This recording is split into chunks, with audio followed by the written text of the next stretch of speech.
Nous allons nous lever dans sa présence, nous allons louer notre Dieu, nous allons chanter, sauter, danser pour ce Dieu-là qui nous a donné les souffles de vie, la force de nous lever.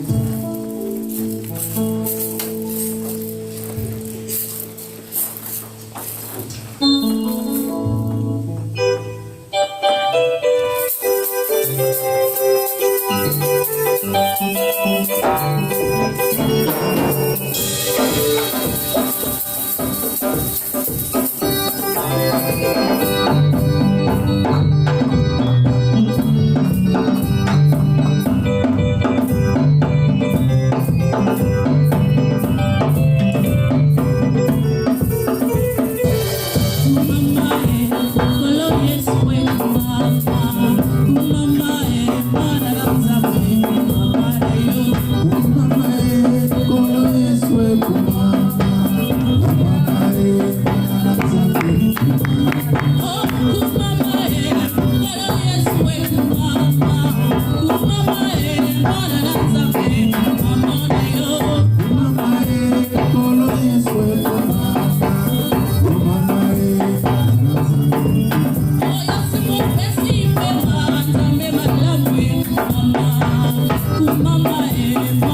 Il est vivant.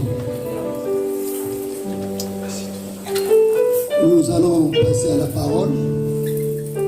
Avant cela, vous pouvez vous asseoir dans sa présence. Que Dieu vous bénisse. S'il y a des gens qui ont des témoignages, si tu as un témoignage, tu peux passer devant avant que l'on écoute la prédication.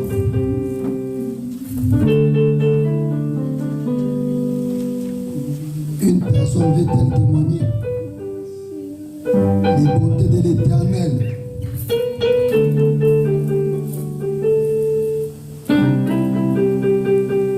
Gloire au Seigneur. Nous allons appeler l'homme de Dieu, le pasteur Mike, pour la prédication de cet après-midi. Nous acclamons notre Dieu.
Ésaïe 54.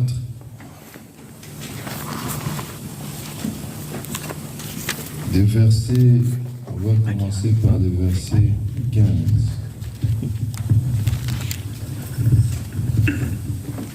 Ésaïe 54. Ésaïe chapitre 54, je commence au 15e verset, je lis au nom du Seigneur Jésus-Christ. Si l'on forme des complots, cela ne viendra pas de moi. Quiconque se liguera contre toi tombera sous ton pouvoir. Voici, j'ai créé l'ouvrier qui souffle les charbons au feu et qui fabrique une arme par son travail, mais j'ai créé aussi les destructeurs pour la briser. Toute arme forgée contre toi sera sans effet, et toute langue qui s'élèvera en justice contre toi, tu la condamneras. Tel est l'héritage des serviteurs de l'Éternel, tel est le salut qui leur viendra de moi, dit l'Éternel. Que le Seigneur vous bénisse, son paix se rasseoir et on acclame le Seigneur. On acclame le Seigneur. On acclame le roi des rois, on acclame le Tout-Puissant. On acclame le roi des rois. Que le Seigneur nous bénisse. Je suis surpris de voir qu'il n'y a pas de témoignage. C'est un grand péché quand on témoigne pas pour Dieu. Amen. Pourquoi un grand péché? Parce que déjà nous disons tous les jours, le fait de quitter ton lit et se lever, c'est déjà un témoignage. Parce que les gens ne voient pas cela. Pour dormir, quand on dort, on est presque mort, hein? On ne connaît rien. On se réveille seulement s'il y a l'alarme, peut-être. ou si on veut aller aux toilettes uriner. C'est tout un miracle. Donc quand tu quittes ton lit, tu te lèves, tu quittes ta maison pour venir ici, c'est un témoignage. Nombreux ont quitté leur maison, ils ne sont jamais arrivés à destination. Voyez-vous? Mais Dieu a permis que toi tu sois en vie. Il faut les louer. Parce que tu peux même mourir dans ta maison. Vous connaissez le feu président Kabila, le père Moussé. Il est mort où? Dans sa maison, dans le palais présidentiel, avec les gardes du corps. Comment on les appelait? GP et GRSP à l'époque. Les gardes présidentiels tout autour. Des caméras sécurisées. Mais la mort n'a pas regardé les caméras. La mort n'a pas regardé les gardes présidentiels. La mort est allée jusque dans son bureau, ça l'a frappé. Est-ce que vous voyez un peu ça? Ça, c'est déjà un exemple. C'est passé là-bas au Congo. Je vous prends l'exemple le plus proche, ici. Celui qui vient de mourir, le guide suprême de l'Iran. Ayatollah Khomeini, qui vient de mourir là. Les bombes qu'on a frappées chez les Américains. Chez lui, à la maison. Le bébé qui n'a rien fait, qui ne connaît même pas que Trump existe, ça l'a aussi atteint. Les petits-fils atteints. Donc la mort peut nous attraper à tout moment. C'est pourquoi il ne faut pas avoir honte de témoigner Dieu, de témoigner Jésus pour ce qu'il fait. Frère, même les petits témoignages là peuvent édifier X, peut édifier Y. Quand on dit, le président du qui dit, qui veut témoigner, soit la première personne. D'ailleurs, nous-mêmes, toute l'église, on peut s'élever pour témoigner Dieu. Amen. Donc, il faut que nous puissions avoir cette notion-là. Le miracle, ce n'est pas seulement avoir l'argent. Ce n'est pas seulement avoir je ne sais quoi. Mais le souffle de vie que tu as, c'est déjà un grand miracle. Parce qu'il y a des millionnaires sur le soleil, sous ce soleil, qui n'ont même pas le temps. Vous voyez, je me rappelle, permettez-moi l'expression, un musicien congolais qui est mort. Il s'appelle Kester. Il est allé à l'hôpital. Le médecin lui a dit, il te reste peu de temps pour vivre. Et on lui pose la question, mais ça te fait rire? Il dit, ah mais, ce qu'on peut ma vie, voyez-vous, la respiration, ça ne dépend pas de nous. C'est pourquoi on va un peu parler de cette écriture. Je prends ces exemples juste pour nous édifier, pour nous donner un peu la force, parce que la parole nous dit que la nature ne vous enseigne-t-elle pas? Dieu peut t'enseigner à travers la parole. Il peut aussi prendre des matériaux didactiques pour t'expliquer les choses. Un professeur à l'école, pour te parler par exemple du marqueur, il doit prendre les marqueurs. N'est-ce pas? À l'école, c'était comme ça. Pour que tu puisses avoir l'idée, même si tu pars ailleurs, tu vas comprendre, ah, ça c'est les marqueurs, sans même que tu puisses réellement les toucher. Voyez-vous? Donc c'est comme ça. Dieu aussi prend des exemples. Vous avez vu, il y a un TikToker qui est mort aussi, c'est Muson. Il est décédé. Est-ce qu'il savait qu'il va mourir? Non. Dieu peut te retirer à tout moment. Ce n'est pas parce que tu es connu ou tu n'es pas connu. La mort ne regarde pas. La mort n'a pas de calcul. Si ton temps est arrivé, il te prend. C'est pourquoi nous disons chaque jour, préparons-nous comme l'Écriture le dit, qu'à tout moment tes vêtements soient blancs. Préparons-nous, car nous ne savons ni temps, ni moment où la mort peut venir. Mais quand il vient, il nous trouve dans les Seigneurs. Amen. L'Écriture nous dit ceci, je reprends, que le frère, le prophète Ésaü est en train de nous dire, c'est un verset que nous aimons réciter, mais nous allons un peu enseigner sur ça. Il dit ceci, si l'on forme des complots, cela ne viendra pas de moi. Quiconque se liguera contre toi tombera sous ton pouvoir. Nous allons d'abord prendre cette chose, ensuite on va continuer jusqu'à toute arme forgée contre toi sera nulle et sans effet.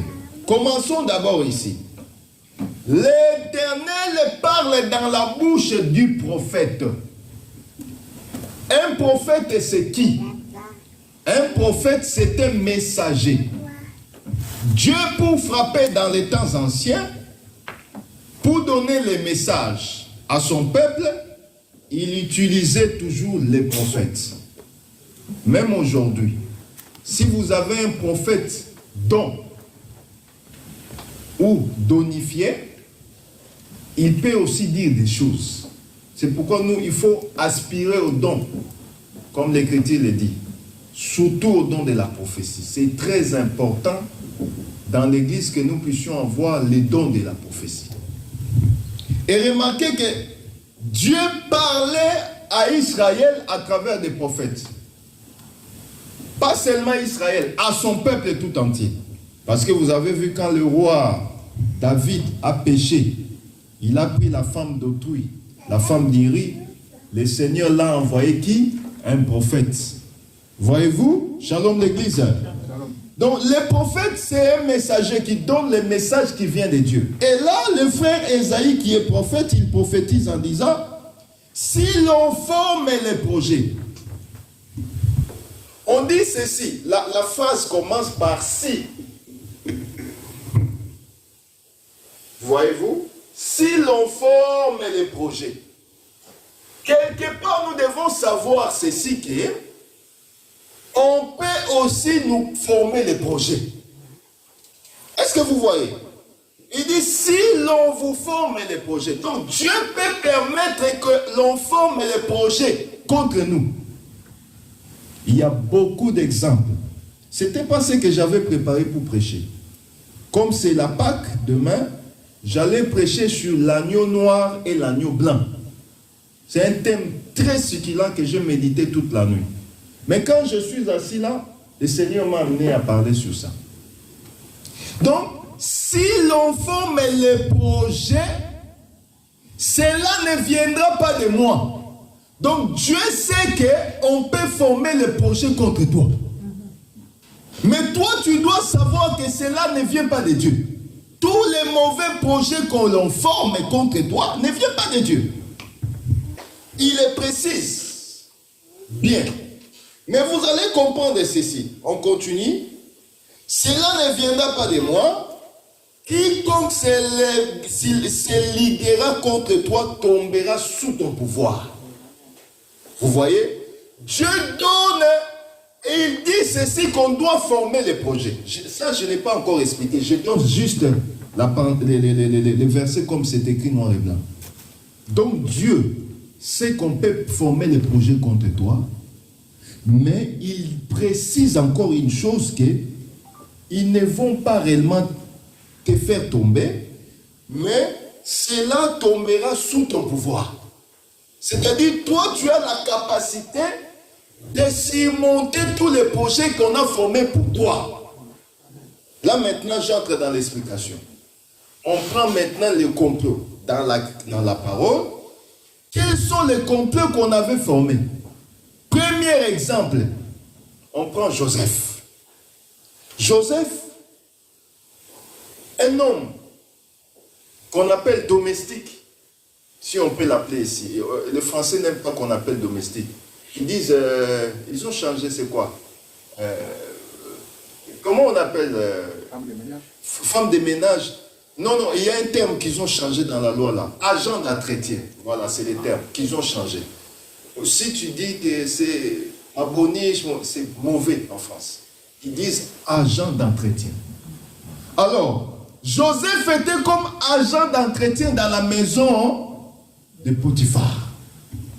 Mais remarquez, la femme de Potiphar, malgré son statut, a formé le projet contre qui? Contre Joseph.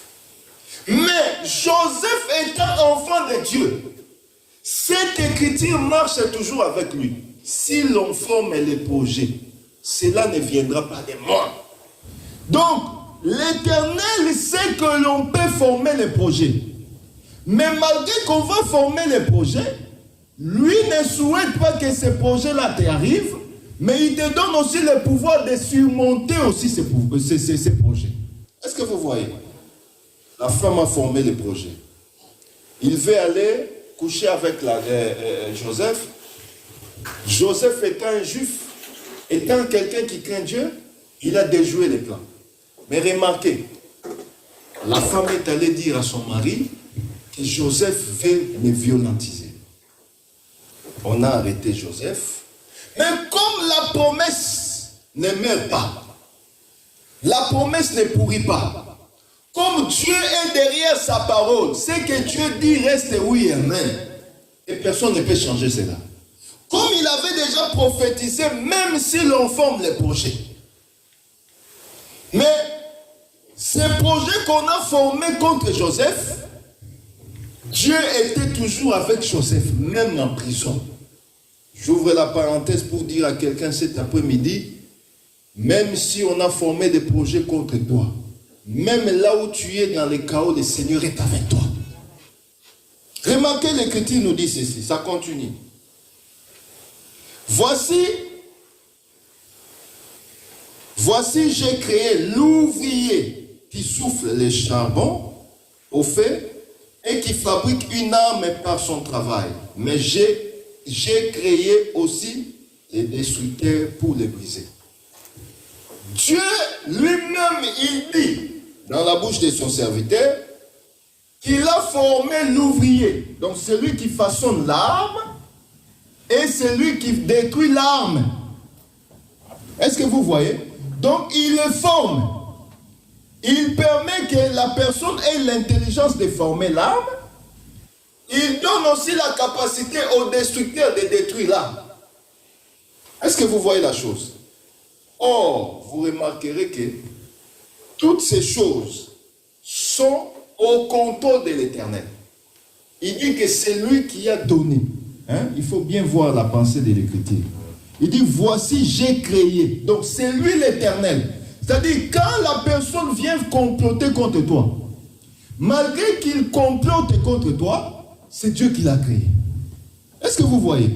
Donc, malgré ce qu'il fait là, il est au contrôle de Dieu.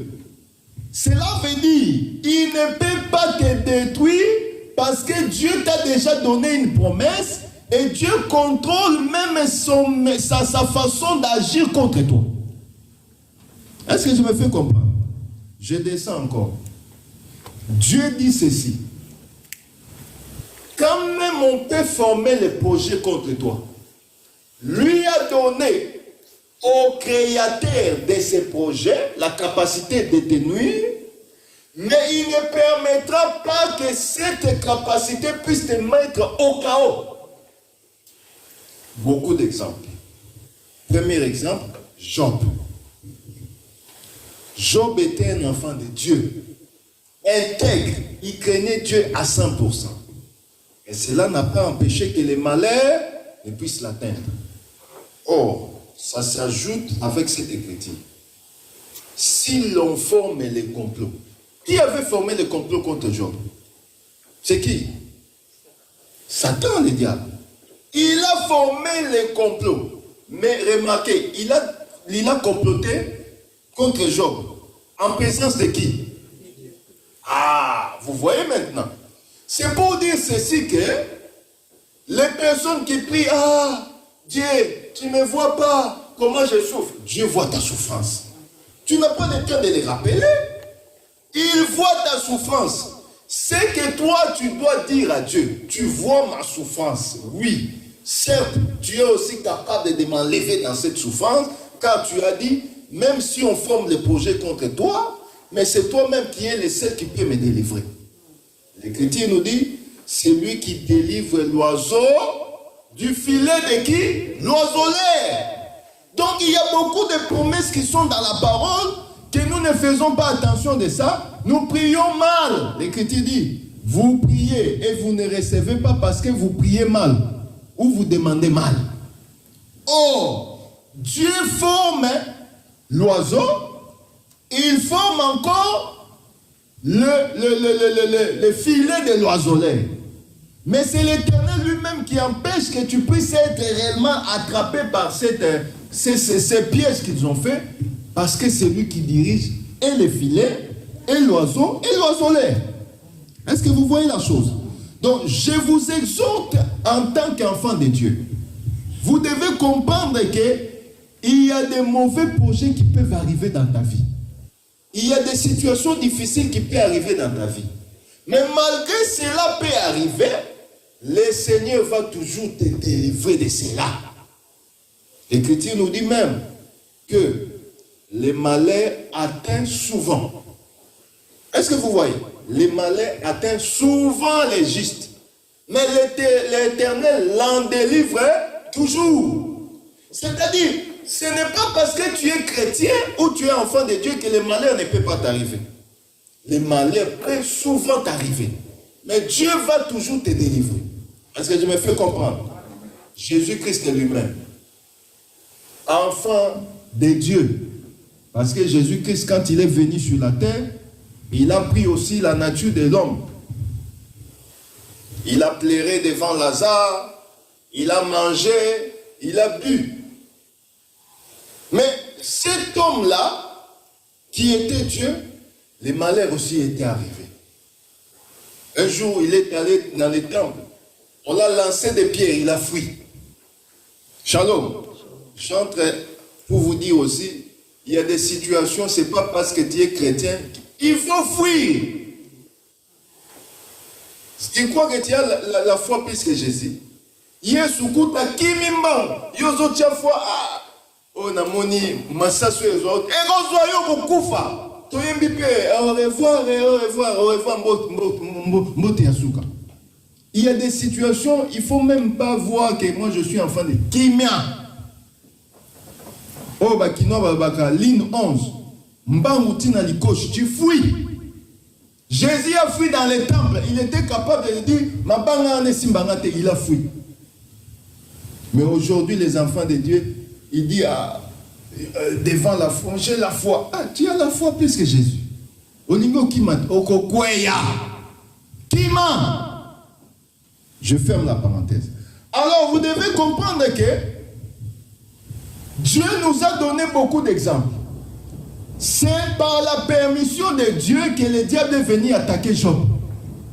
Il arrive, il dit, je vais l'attaquer. Mais Dieu lui dit, attaque, mais ne touche pas à sa vie. Donc vous devez savoir que tous les attaques qui peuvent arriver dans ta vie ont une limite. Les attaques ne peuvent pas rester éternelles. Toute attaque, tout conflit, tout ce qui peut arriver dans ta vie a une limite. Ce n'est pas pour rien que Dieu a fait la limite aux eaux. Vous voyez les eaux là que vous voyez, la Seine a des limites. Toutes les choses sur la terre, sous le soleil, a des limites. Même nous, les hommes que Dieu a créés, nous avons des limites. Il a dit l'homme vivra combien des années? 120 ans. Et il précise celui qui meurt moins de 120 ans, il meurt jeune.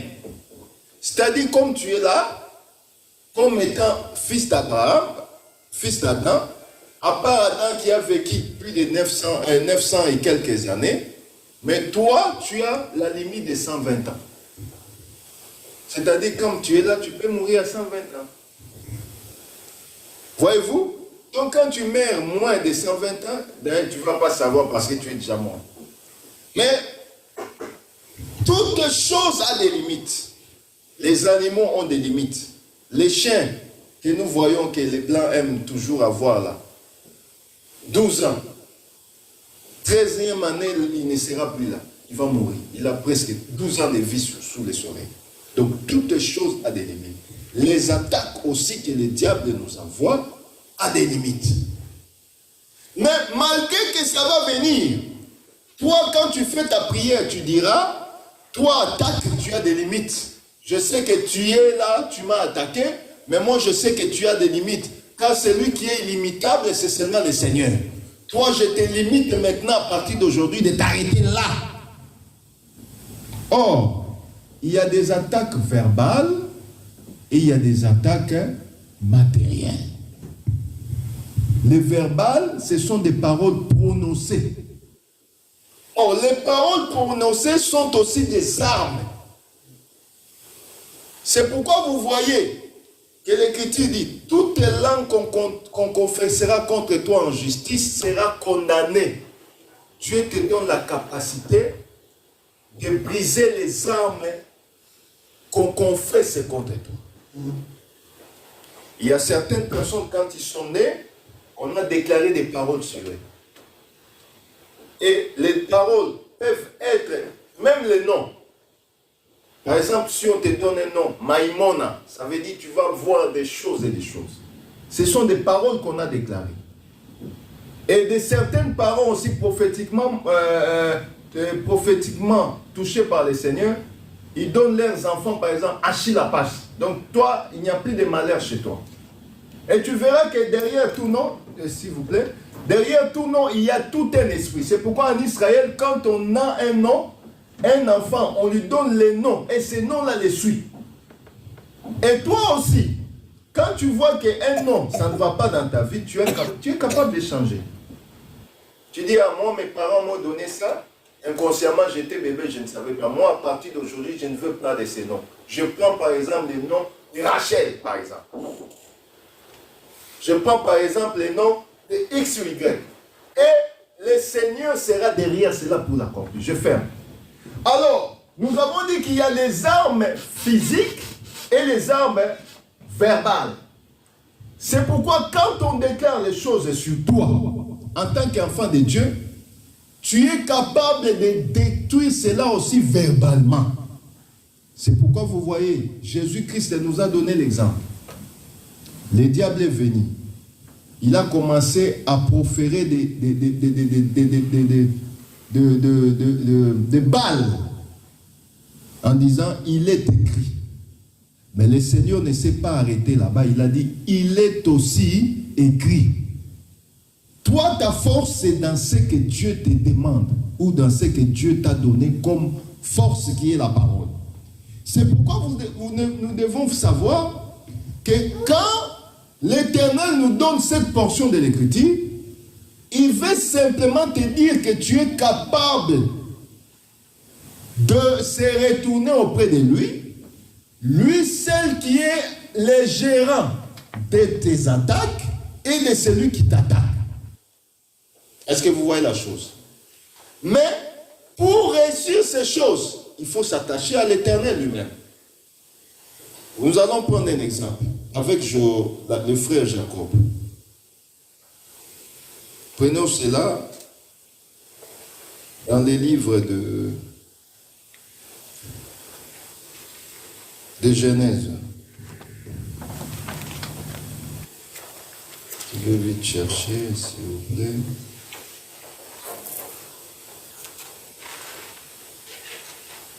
Prenons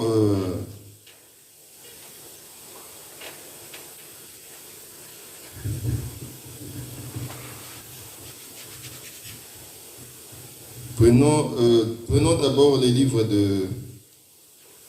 Attendez, s'il vous plaît.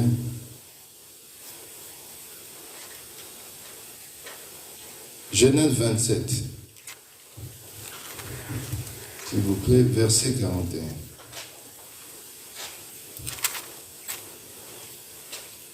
Genèse chapitre 27, verset 41, j'ai lu au nom du Seigneur Jésus-Christ. Amen. Ésaü conçut de la haine contre Jacob à cause de la bénédiction dont son père l'avait béni. Et Ésaü disait en son cœur, les jours du deuil de mon père vont approcher et je tuerai Jacob mon frère. Ah, voyez-vous, les deux frères d'une même maison, d'une même famille. Mais l'autre a conçu le complot contre son frère. À cause de quoi? De la bénédiction. L'Écriture nous dit qu'il a conçu dans son cœur que le jour où mon père va mourir, Isaac, je vais aussi tuer mon frère. Je vais ravir toutes les richesses qu'il a. Or, l'Écriture nous a dit, si l'on conçoit les projets contre toi. Oh là, Ésaü a conçu les projets contre Jacob, son frère. Mais comme le Seigneur a la promesse il a préservé que réellement les projets que la personne d'Ésaü avait conçus ne puissent pas se réaliser dans la vie de Jacob. Parce que l'Éternel est toujours derrière sa parole pour l'accomplir. Pourquoi? Parce que Jacob était attaché à sa maman. Là, je vais un peu monter pour un peu habiller cette exhortation. Vous allez comprendre ceci. Dans toutes les familles, qu'on ne vous cache pas, c'est une réalité, moi je connais. Les papas, les mamans, ils ont toujours leurs enfants qu'ils aiment plus que les autres. Maman Bibi, n'est-ce pas? Oh mais oui, c'est comme ça, papa Bibi, oui ou non? C'est comme ça, il connaît, je ne peux pas le dire ici parce qu'elle est là. Mais moi aussi je connais. Même moi qui vous parle, je connais. Madame déjà elle-même dit, parce que tu as vu. C'est comme ça dans toutes les familles. Ce n'est pas commencé ici, ça a commencé avec, dans la Bible. Dieu lui-même a dit, j'ai haï Ésaü, j'ai aimé qui? Jacob. Ça ne veut pas bon. Ça ne veut pas un makamuneti biso. Ça ne veut pas un moutou. Oui, ça ne veut pas un moutou. Il a la main aussi. Il a les yeux. Il a aussi le cœur. Il a dit, Jésus est mon cœur. C'est mon cœur bien-aimé, mon fils bien-aimé. Donc Dieu aime aussi. Donc nous ne comprenons que Dieu. Alors remarquez ici. La maman aimait plus c'est qui? Jacob. Quand les papas, là je monte comme pour les aigles, pour qu'on ne dise pas, il a seulement exhorté. La maman, quand le père a appelé Ésaü, parce qu'Ésaü était le premier fils. Voyez-vous, les premiers fils. Souvent les parents aiment les premiers fils. Papa Bémi est en train de rigoler. Les premiers fils, moi on a dit Bosso, moi je viendrai te bénir. Mais avant que je te bénisse, il faut me préparer la nourriture. Va dans la forêt, va me prendre la nourriture, amène-moi. Quand je vais manger, je vais te bénir. Parce que Dieu ne bénit que derrière la nourriture. Vous avez vu quand il est passé chez Abraham, quand il a mangé, il a dit à Abraham quoi? Quand je repasserai l'année prochaine, Sarah, ta femme, sera enceinte. Donc, pour que Dieu te bénisse, il faut les sans-embêter. Nous les sans-embêter. On nous a fait ça refaire. Tu ne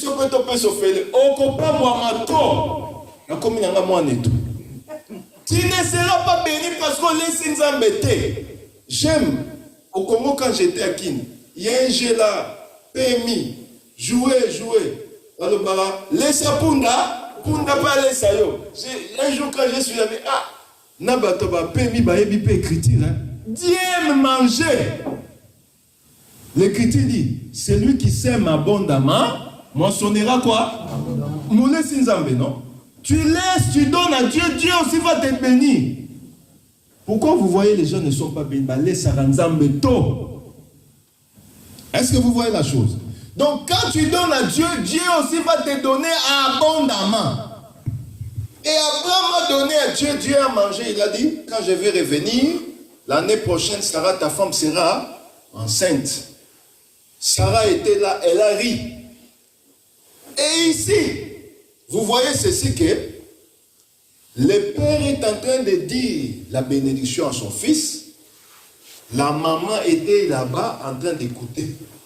Comme la maman avait de la préférence pour Jacob, elle appelle Jacob, viens.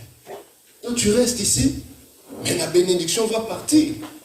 Ton papa a appelé réellement la personne de ton frère pour les bénir. Ton frère est allé chercher où? Les animaux dans la forêt. Mais la maman, comme elle a les secrets, elle n'est pas allée dans la forêt. La maman a cherché l'animal domestique. Est-ce que vous voyez? Ésaü est allé où dans la forêt pour chercher l'animal sauvage. Or, nous ne mangeons pas les animaux sauvages, nous mangeons les animaux domestiques. La maman prend la nourriture. Elle-même, elle prépare la nourriture pour le père. Ensuite, qu'est-ce qu'elle fait? Elle habille le fils de l'animal que le papa doit manger. Ça, c'est tout un mystère. Il prend les chevrons. Elle prépare les chevrons. Elle prend les vêtements du chevron, c'est-à-dire la peau. Elle revêt qui? Jacob. Et quand le papa a mangé, il a touché, il a dit ça c'est réellement Jacob. Et c'est Esaü. Et pourtant ce n'était pas Esaü. Or, c'est que réellement le papa avait mangé. Le papa avait mangé son fils. Est-ce que vous voyez la chose? La parole nous dit, le Seigneur Jésus-Christ est le consommateur de notre foi. Dieu mange que ce que nous lui donnons. Pour ce que nous lui donnons, nous avons reçu que cela auprès de lui. Parce que les animaux qui sont là domestiques, ce sont les animaux de qui? Jacob. Voyez-vous? Ce sont les animaux d'Isaac, pardon. Donc nous donnons à Dieu que ce qu'il nous donne. Donc quand réellement il mangeait la nourriture, c'est comme s'il mangeait son fils. Parce que il a rêvé l'animal qu'il avait donné à son père. Nous allons prendre une écriture pour mieux comprendre la chose. Prenons une écriture vite fait. Prenons Romains 9, 13.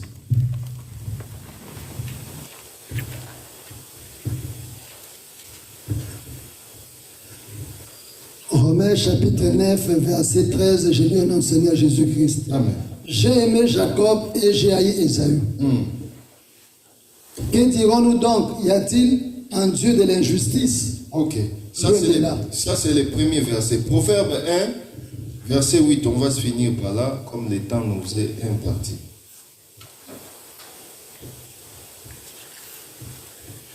Proverbe chapitre 1, verset 8, j'ai lu au nom du Seigneur Jésus-Christ. Amen. Écoute, mon fils, l'instruction de ton père et ne rejette pas l'enseignement de ta mère. Nous allons habiller cet enseignement. Écoute, mon fils, l'instruction de ton père et n'oublie pas l'enseignement de ta mère. Nous voyons Ésaü qui a écouté l'instruction de son père, mais il n'a pas écouté l'enseignement de sa mère. Est-ce que tu vois cela, mon frère Christian? Ésaü a écouté l'instruction. L'instruction était quoi? J'ai faim, je vais manger. Va me chercher quoi? L'animal dans la forêt. Ésaü a écouté l'instruction. Il est parti. Mais Salomon nous dit, pour que tu sois béni, il faut écouter quoi? L'instruction de ton père et quoi? L'enseignement de ta mère. Alors, la maman prend l'instruction et l'enseignement. Elle donne cela à qui? À Jacob. Qu'est-ce qu'elle dit? Ton père a dit, il a envoyé à ton frère d'aller chercher la nourriture. Mais moi je te dis, ne va pas dans la forêt, prends ce que je vais préparer, donne à ton père et rêve. Donc Jacob est béni parce qu'il a écouté l'instruction et l'enseignement. Deux choses. Est-ce que vous voyez la chose? Donc l'enseignement et l'instruction sont donnés par la mère. Maintenant, nous montons pour dire qui est la mère. Paul vient. Il dit, je vous ai enfanté. Vous êtes les fruits de mon apostolat. Donc, quand on parle de la mère, on voit l'Éphésiens 4 et 11, les 5 ministères. C'est-à-dire, c'est l'église. Quand l'église, c'est les pasteurs, les évangélistes, les prophètes, les docteurs, qui nous donne l'instruction et l'enseignement. Or, l'enseignement que nous avons, c'est pour que Isaac puisse nous bénir. Qui est Isaac? C'est Dieu lui-même. Est-ce que vous comprenez la chose? C'est-à-dire, pour que nous soyons bénis aujourd'hui, nous devons écouter l'enseignement, l'instruction donnée par les ministères ou par les ministres, pour que Dieu lui-même nous puisse nous donner cette bénédiction. Or, c'est que l'instruction et l'enseignement ne viennent pas seulement de la mère, mais ça vient aussi du Père. Amen. Amen. dans toutes les maisons, qui dirige la maison? C'est les papas, n'est-ce pas? Même si, moi je me rappelle bien, je prends ça en exemple. Il faut enseigner avec ce que vous avez comme matériel didactique. Ma maman, il n'y a pas de n'est-ce pas? Et quand il était, il y a un problème dans mon bali. Vraiment, vraiment, les lois moyens il faut qu'ils dépendent de Kosomoton de Kopaka. Et maintenant, le jeune frère dit, mais la va pas ça monter maman mérité mon balinda bengani ma bimi si moi si. Est-ce que vous comprenez? Mais wazara mystique. Il n'a pas de balle à la tête. Maintenant que ça vous dit, il n'y a pas de balle à la tête. Mon bali. Est-ce que vous voyez? Le mari ne veut pas qu'Abimamabé appelle instruction. Or, l'instruction ne vient pas de la maman, ça vient de qui? Du père. C'est aussi comme ça avec Dieu. Dieu donne les pasteurs les instructions. Il leur donne les enseignements. Qu'on donne. On sait que nous donnons ne vient pas de nous. Ça vient de qui? Ça vient de Dieu. Donc quand tu n'obéis pas ce que nous disons, ça vient direct. Tu n'obéis pas aussi Dieu. C'est pourquoi l'Écriture dit que il a donné le ministère pour le perfectionnement des saints. C'est pourquoi je t'exhorte, pour que tu sois béni, comme le bien-aimé Jacob, il faut écouter l'instruction et les conseils donnés par la maman pour que réellement tu sois béni. Or, ce que nous donnons, c'est ce que nous avons reçu auprès du Père. Or, nous disons aussi, ce que nous donnons à Dieu, c'est ce que nous avons reçu de lui. Nous avons reçu le souffle, remettons-lui le souffle. Le souffle que nous remettons, c'est aussi par la prière. Par ce que nous faisons pour le Seigneur, en étant reconnaissant à notre Dieu. Même dans notre matériel, dans nos finances, nous avons remarqué, moi personnellement, j'aime pas dire nous personnellement ou moi personnellement, que beaucoup de frères et sœurs n'aiment pas soutenir l'œuvre de Dieu. Parce qu'ils pensent que l'argent qu'on leur donne, c'est votre argent. Est-ce que c'est ton argent? Si c'était ton argent, tu n'allais pas le mettre à la banque. Si c'était ton argent, mais tu allais faire ce que tu veux avec. Mais c'est l'argent de Dieu qui t'a donné comme étant gérant. Comme tu es gérant de cet argent, il faut bien gérer les choses. Il faut toujours penser à Dieu. Même si tu ne donnes pas ta dîme, pense qu'il faut payer quand même la salle. Parce que les gens, les pasteurs, toujours dîme. Bon, on oublie la dîme, hein, mais pensons quand même à contribuer pour la salle. Pensons quand même qu'il y a des frères qui chantent ici, ils peuvent boire de l'eau, même le jus. Même s'ils ne demandent pas, même si on n'a pas. Toi-même de ton propre gré, tu dis, il y a des chantres là-bas, il y a des présidents de culte, tu amènes les jus. Dieu va te bénir aussi. Est-ce que vous voyez la chose? Même si tu n'as pas l'argent, et combien qui prient pour cette œuvre? Combien ont ramené les âmes dans cette œuvre? Shalom l'église. C'est pour dire ceci qu'on sert Dieu avec ce que nous avons comme grâce. Tout le monde ne peut pas être appelé à prêcher. Tout le monde ne peut pas être appelé à chanter. Mais le peu de grâce ou la petite grâce que l'Éternel a mis en toi peut servir aussi pour le Seigneur. Shalom. Voyez ce que il faut aussi louer la personne quand la personne est vivante. C'est ce que le frère Brandon fait. Beaucoup voient ça comme s'il ne fait rien. Mais il fait quelque chose. Il fait l'évangélisation. Moi, vous voyez, moi, je ne fais plus les vidéos, tout ça, à part les émissions que nous faisons. Mais lui, quand quelqu'un ne vient pas au culte, il suit ça sur YouTube. Pas seulement les gens de l'église. YouTube, c'est mondial. Quelqu'un peut tomber sur un thème, il dit, thème ou bien, je vais un peu voir. C'est l'évangélisation. Et vous voyez que Dieu le bénit. Même s'il n'a pas témoin, je témoigne pour toi. Il est là. Viens, mon frère, viens. Que le Seigneur te bénisse. J'aime témoigner parce que Dieu est merveilleux. Dieu Dieu a fait une grâce en lui. On a un chef. Il va voir le chef là. Il ne va pas voir. Notre chef là, il est bizarre.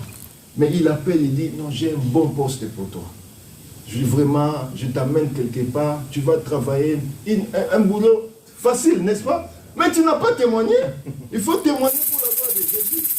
On amène un boulot facile. Donc il est là, il n'a plus le temps d'amener des choses ou de faire des... Donc il est maintenant lui-même pas... Il faut témoigner, témoigne, profite pour témoigner. Non, ça va conduire des voitures en fait. En fait, si c'était passer des voitures.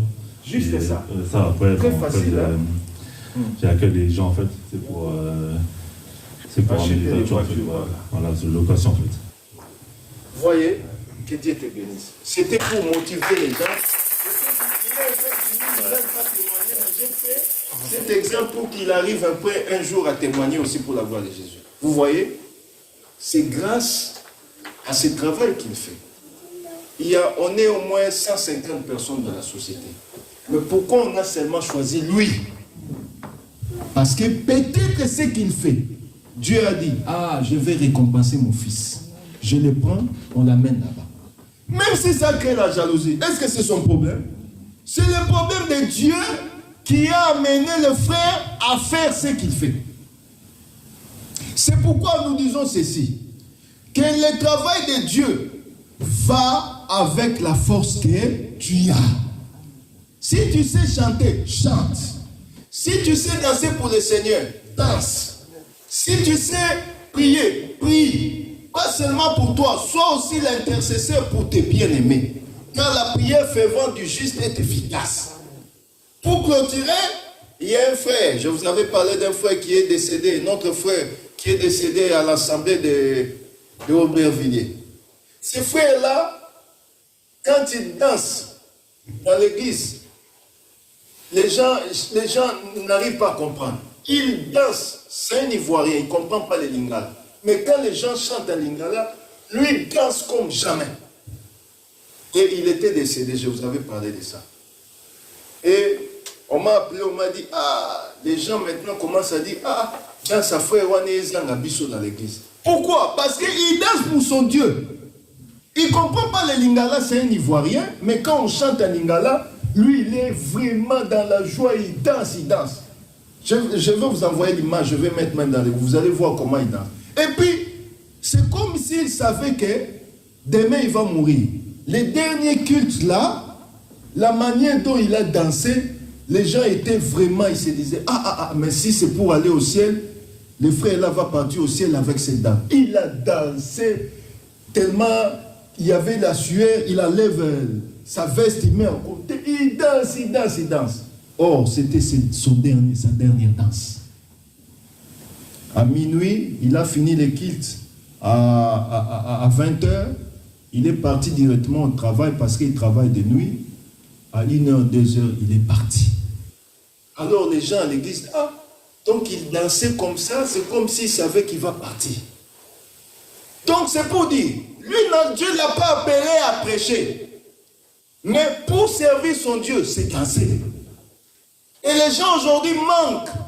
Ils pensent que le frère Eman, s'il était là, il allait danser. Il aime bien cette chanson. Il est parti. Mais toi aussi, qu'est-ce qu'on va se souvenir de toi? Qu'est-ce que Dieu a écrit dans le livre de souvenirs pour toi par rapport à son travail? Ce que tu fais, fais-le pour la gloire de Jésus-Christ. Car Christ, c'est le bon patron, le meilleur patron. Il sait récompenser même les petites choses. Il dit, si tu es fidèle aux petites choses, il te donnera aussi les grandes choses. Shalom l'église. Il est temps. C'est pourquoi je vous exhorte, dans l'amour du Seigneur, quand l'Éternel te donne la capacité de vivre, c'est pour les servir. Donc nous devons servir Dieu dans tous les lieux où il veut que nous puissions être. Et dans toutes les grâces qu'il a mises en toi, que nous puissions les servir. Amen. Amen. Nous allons courber nos têtes et nous allons prier conformément à ce que nous avons écouté. Demande que le Seigneur te fortifie, qu'il te donne la force de maintenir le cap, qu'il te donne la force, malgré les complots de l'ennemi, que tu sois toujours un homme fidèle à sa parole. Nous prions au nom du Seigneur Jésus-Christ, le Dieu vivant, le Dieu de paix. Je me donne et je me laisse entre tes saintes mains. Je m'abandonne dans ta grâce infinie. Garde-moi, ô Seigneur, garde-moi à rester fidèle à ta parole, à faire ta volonté et non la volonté des autres. Au nom de Jésus, ils feront des complots, mais cela ne viendra pas de toi. Et les complots de l'ennemi soient anéantis au nom de Jésus-Christ. Règne à jamais, aujourd'hui à jamais, au nom de Jésus. Au nom de Jésus-Christ. Amen. Nous allons glorifier notre Dieu par des acclamations. Nous acclamons notre Dieu. Et notre Dieu soit richement béni. Nous allons passer aux offrandes.